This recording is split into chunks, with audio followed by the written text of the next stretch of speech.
দেখতে পারি যে নতুন কাকু বোঝাতে এলো বুবলাইকে। নতুন কাকুর কথা কি এবার শুনবে বুবলাই?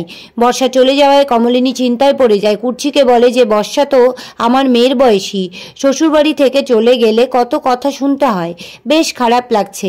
এই শুনে কুর্চি রেগে যায় আর বলে যে তুমি আর এভাবে বলো না তো, এত তোমাকে অপমান করেছে তারপরেও ভালো মানুষ সবারও একটা লিমিট আছে।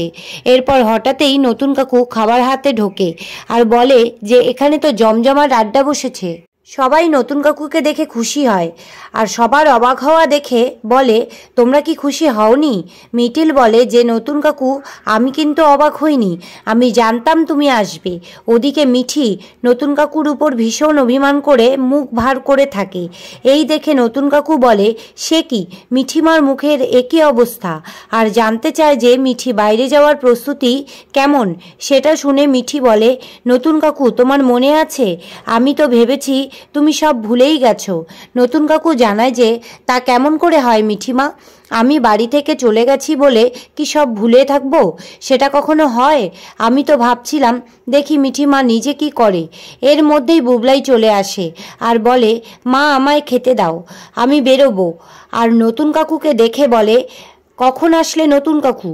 নতুন কাকু বলে রাগ করিস না বুবলাই, আমি থাকতে আসিনি রে, আমি দুটো কাজে এসেছি, তোর সাথে কথা আছে আর মিঠির পড়াশোনার ব্যাপারে কিছু দরকারও আছে। নতুন কাকু বুবলাইকে বলে যে এত তাড়াতাড়ি কোনো সিদ্ধান্ত নিস না। এই শুনে বুবলাই জানায় যে এই ব্যাপারে কোনো কথাই শুনবো না, আমি উকিলের কাছে যাচ্ছি ডিভোর্স ফাইল করতে। আর তুমি কেন বলছো এগুলো? ও তো তোমাকেই বেশি বাস দিয়েছে। এটা শুনে নতুন কাকু বলে কে কি বলল আমার কিচ্ছু যায় আসে না, বর্ষার সাথে তো আমার কিছু না। বুবলাই বলে যে আমি শুধু চাই যে আমার মা যেন কিছু না হয়, আমার মা আমাদের সাথেই থাকবে। এই কথা শুনে অবাক হয়ে যায় সবাই। জানতে চায় নতুন কাকু যে কেন তোর মার কি হবে? বাবিল বলে যে দাদা ভাই কি বলছিস? বুবলাই বলে বাবিল তুই কি চাইবি যে আমার মাকে কেউ আগলে রাখুক আমাদের বাবার মতো করে? আমি শুধু চাই মা শুধু আমাদের সাথেই থাকুক মহিষী হয়ে।